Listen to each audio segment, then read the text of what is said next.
Sasa sijui kama uliona jana kwa TV bwana, kuna kitu iliendelea jana yenye ilinishtua bwana, mpaka nikafikiria kitu gani hiyo. Ulikuwa na vitu mingi tu wewe jana, si uliona president bwana?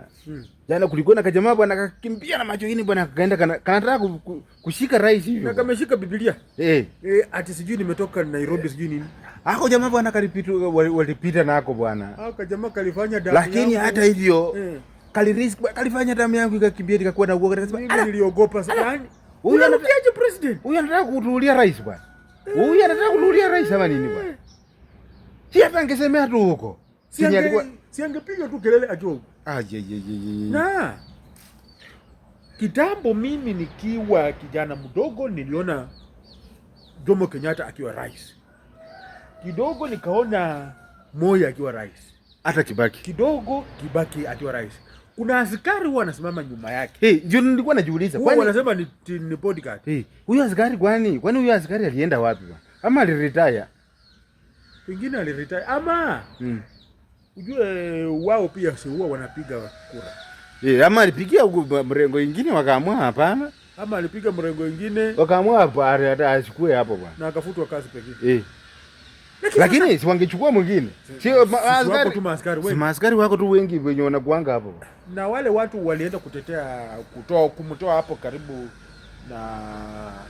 na president. So wangechukua tu mmoja wamweke nyuma. Ama rais anafikiria huyo mtu akisimama nyuma yake, pengine anafikiria anamkunywa tamu. Yenyewe. Ama anafikiria pengine huyo mtu anamkunywa tamu. Mtu akisimama tu nyuma yako muda mrefu anakukunywa damu. Sasa pengine rais alikataa.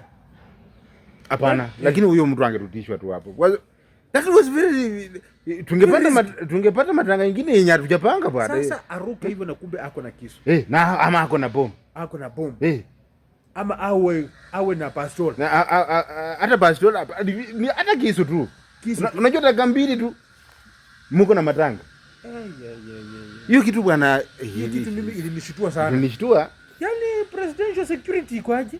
Ama angekuja tu tumpeta hawa. Kwa sababu unajua wakati mwingine pia mnaweza tutafuta tu tukawapeta. Tuko na dawa ya kukinga vitu kama hivi. Mtu akiwa tu na hizo fikira ya kwamba yafaa kuje. Fikira tu inamwangalisha kwa gate. Inampindua, inampeleka mahali pengine. Anajipata kwa gate kama anatoka na nyinyi mko huko. Anarukia hata mtu huko badala ya kurukia president, ama aende arukie gari nyingine huko ama ukuta. Hiyo dawa iko. Ilikuwa mbaya bwana. Hiyo dawa iko. Iko sio? Hiyo dawa iko. Twende nikuonyeshe. Sawa. Twende nikuonyeshe hiyo dawa.